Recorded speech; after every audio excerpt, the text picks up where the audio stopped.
Here in Mission Valley, you can see some of the businesses have boarded up just in case. The thought is, who knows, the next complex that could get hit. Meanwhile, there's a guy out there who's hoping that nobody breaks the law, and that goes for both sides, protesters and police. And if it happens, he's got his video stabilizer and his cell phone out recording to prove it.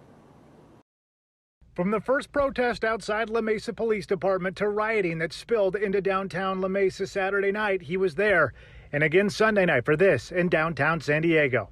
Everybody has a right to protest. I agree with you being able to say whatever you want, even if I don't agree with it.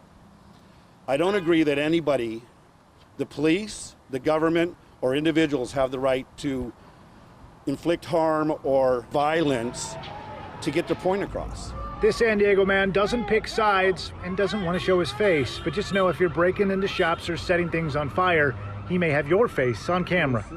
Unmask the troublemakers. He's helped tear gas protesters wash their face and help steer police to vandalized businesses. And through it all, he says he's noticed a few things, mostly peaceful protesting. I think the problem is the public doesn't know or doesn't understand. It's a small amount of people that are taking advantage of a situation right now.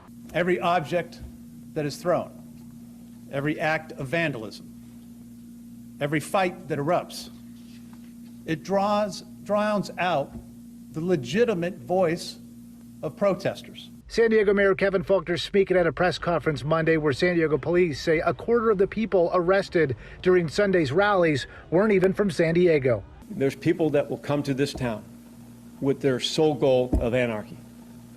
And that's destruction, that's damage, it's violence towards people, it's violence towards law enforcement, and it's just a full disregard for everything else. A point that may have been captured on camera Sunday night when he was recording once again. He says a protester got fed up with someone who was trying to steal. And I saw a young man last night that was standing up and telling the crowd, this isn't what we're about. It's not about breaking windows and looting. It's about getting a message out. He says from his observation, it's usually the people in the back of the crowds, not the protesters doing the right thing up front, that are throwing things that incite some of the violence. He said he also posts this stuff to social media. He's reached out to police as well to see if they want access to the videos. From Mission Valley, Jeff McAdam, Fox 5 News.